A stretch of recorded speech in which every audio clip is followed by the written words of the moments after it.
There's no better time to find these tremendous Mazda savings than right now at Team Mazda. Get 0% financing on any new Mazda CX-5, Mazda CX-30, Mazda CX-50, or the Mazda CX-90. Find out just how much you can save at Team Mazda on Airline.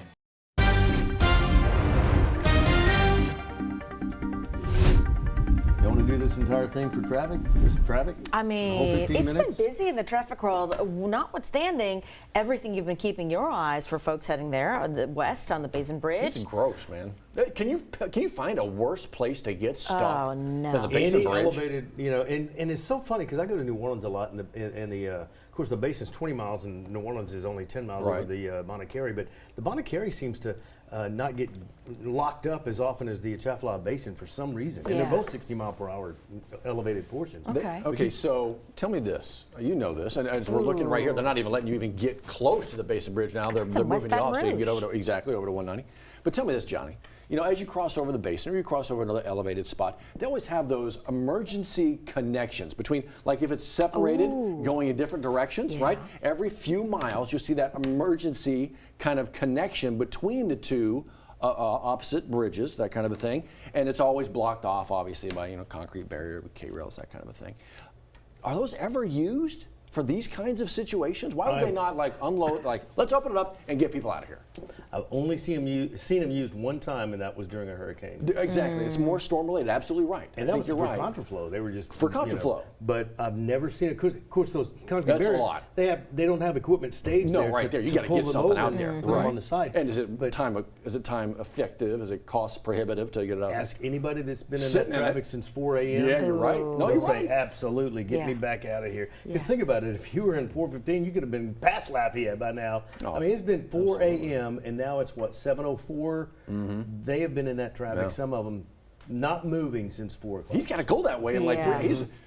We were thinking it was going to be done, and now here we are. Well, we had some hope after the first incident, right? Which you said all clear, and then we heard you on the phone all morning, and you were like, "Ooh, I may have said that." Sergeant Casey with State Police Troop I in Lafayette has been so kind to me on the. She's working desk this morning, and she's call back as often as you want, but I can tell you it's not going to be anytime soon. Golly. And then I just got reports from Troop A that they're now forcing you off at LA 415 in Port Allen, so that's now going to back up onto the Mississippi River Bridge. Oh, that's true. Outbound toward Port Allen. At first, it wasn't affecting Baton Rouge traffic, I mean, but look at that. Look at that. It's at a crawl. Now, let's see. Hang on to this shot a second. There's the map vehicle and the map driver in the back of his car. Is he putting a cone up or putting him back down? I think he put them out. Yeah, because he had pulled up about 5 minutes ago. You got state police now working with local sheriff's office in all of the different areas, Iberville, West Baton Rouge Parish, and then going out west. But you're going to want to tell your mama and them, if they're getting a late start this morning, they're going to stay late. Yeah, to get over to one. Jared, you are back and forth across that Basin Bridge every single day. You've been stuck before. How long? What's the longest time you've ever been? I've been there between 3 and 4 hours. Oh, so my God. 4 hours? I've been in something like what you're saying. I've been in that before. The worst thing that you could possibly do is when you exit 415, and then they pick the cones up. So you're already going towards 190. Right. If you just hung in there a few more seconds, you'd have been good to go. But you don't know. You really don't know. And I'll tell you, I have the solution. It's not a popular solution, but get the 18-wheelers off of that stretch of highway and make them take 190. I mean, I'm from up north in New York. There's some highways, 18-wheelers are not allowed on them. They're not allowed on, period. They cannot go on them.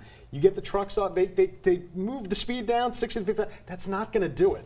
Get the 18-wheelers off that highway, I guarantee you'll never see these issues ever again.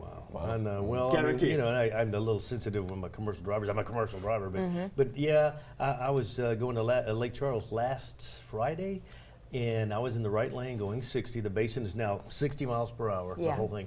18-wheelers flying past. So some of them, some of them are irresponsible, and they give the good ones a bad name. But I'm really a fan of our 18-wheelers. They're moving America. They are. That's where we're getting all our stuff from. Right. But it's just crazy. There are also signs, by the way, all over that highway that say trucks left in the right lane only. Supposed to be. I can tell you that's totally disregarded. Oh yeah. Anyway, That's that.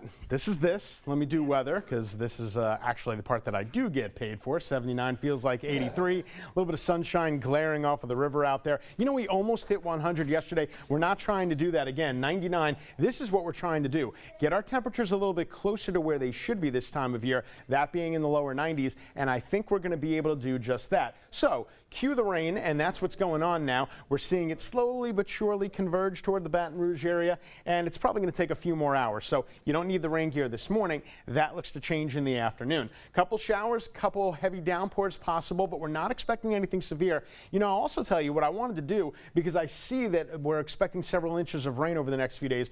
So I kind of looked at the WPC to see if there was any kind of excessive rainfall for our area, and really not that bad over the next couple of days. That's good. Hopefully that stays the case, because we got this surge of tropical moisture that's going to come up from the south, come up from the Gulf, and that's certainly going to keep us juiced, unsettled, unstable, and it keeps these numbers high, although I will say the computer dropped them a little bit. Still, we're talking about mid to upper 70s for the dew points. Now, normally, that would make these numbers really sky high, but that's not the case now. These 5 days, we could definitely handle this. That's because of the increases in cloud cover and rain. What about the Atlantic? This is more good news, I think. We're just keeping our fingers crossed, right, that it stays quiet. We are knocking on the door of September, which means we are also knocking on the door of peak hurricane season. We got two things out there, well, barely. This one down here, 20% chance, low. This one up here, 10%, even lower than that. This guy down here, some of the models develop, some of the models don't, but the ones that do seem to keep it out of the Gulf. So we're going to keep an eye on it, of course, but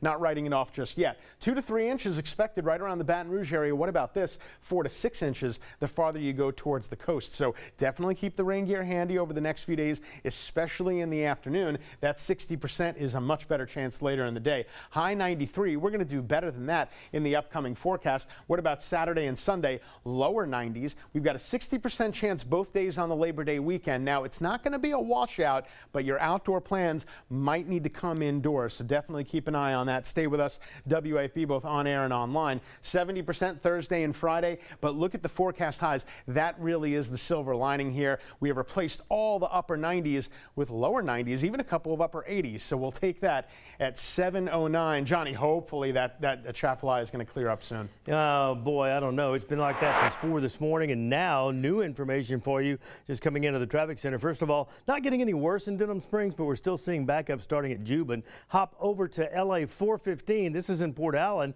Here's your LA 415 off ramp, and it's solid red right here because folks are being forced off the interstate right there at LA 415. You can see the MAP vehicle and State Police Troop A put cones out. So that's I-10 westbound between the bridge and LA 415. Now all traffic is being diverted over to US 190, traffic heading toward the Lafayette area. So it's all because of a crash right past Butler Rose. That's the Butler Rose overpass, and some of these folks have been out there since 4 a.m. Original crash well past that, and that had been cleared a long time ago, but a secondary crash has closed it again. So you're being forced off at LA 415 over to US 190, I-10 West still closed heading toward Lafayette. There's your alternate route. Right now it's not bad on 190. We are seeing a little bit extended light waits, but if it continues, what the sheriff departments across here are going to do is, they've done this before, is they will manage the lights on 190, and if 190 gets real busy before they can open I-10, they will put the lights on 190 on flash, yellow and red for the cross streets, to get you over to Opelousas as soon as possible. Right now it's only taking you about an hour and 20 minutes to get back onto I-10 with that detour, but we'll keep an eye on that and see how long. And State Police Troop I has not given me an ETA yet on the opening of that. 7-11, we're going to take a short break. Matt and Liz are going to come right back. Little headline or two of what you may have missed. Other than this, it's 9 News Now on WAFB Plus.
7:12 your time right now. The headline has been traffic, Yeah. right? And actually, over the last, 12 to 24 hours, traffic, the headline as well. We got a couple of issues we're focused on, including a vehicle fire along Old Hammond Highway. So let's show you the map of where this kind of happened here. So we're told by first responders that one person was seriously injured in a vehicle fire. So this happened sometime after midnight on Manson Drive. You see that cross street there meeting up against Old Hammond Highway and Millerville Road, not far from that intersection there. We're told that the person was taken to a hospital in critical condition, for Baton Rouge EMS confirming that incident for us. We're going to keep our eyes on this, let you know about maybe what had led to that, but that's not the only traffic incident here. This is South Sherwood Forest Boulevard. This is just south of I-12. You get off the interstate there. And there you can actually see it right there on the map. The interstate would be just to the top of that map. 2 people killed in this crash, Liz. Another one injured as well. Exactly what happened is still being worked on. But this is 2 people dead after this crash. Yeah, waiting to learn more about that incident as well. We'll keep you posted. In the meantime, can you help investigators figure out what led to a death of a man in Iberville Parish? This is a home in Maringouin where the Iberville Parish Sheriff's Office believes that this was actually a targeted incident. So they believe that a 65-year-old man was targeted in his death in his home there. We've not received the identity of who this person is, as the investigation still new, Tuesday, August 27th. But can you help detectives figure out what this is? We're looking at a neighborhood, Matt, a lot of identifiable things here. So maybe a neighbor may have heard something. Yeah, sure, absolutely. So if you can help out, see if you can't make that phone call to the sheriff's office. Helping you out on that drive, though, Johnny has been watching that for you all morning long. That's going to be an issue. So stick right here. We're gonna come back with you at like 7:25. We're going to be here. Look, by 9 News at 9, we're hoping everything is cleared up. We'll obviously be here for that, but that drive out across the basin is a mess. And we know it. It impacts a lot of people right now. Johnny just got off the phone, in fact, making his way back to the desk with an update, possibly. I talked to State Troop I, Troop A, not a fatal, but 2 18-wheelers. It's going to be another 2 hours at least. See, there you go. Keeping our eyes on that. We're going to push the very latest to you through the 9 News app. Johnny, thank you. We'll check in with you in another 10. It's Truck Month at Team Toyota, where you'll find great savings on the reliable and versatile Toyota Tacoma. Or get 1.99% financing on the new Toyota Tundra or $3,000 customer cash. Don't miss these tremendous savings during Truck Month, happening now at Team Toyota.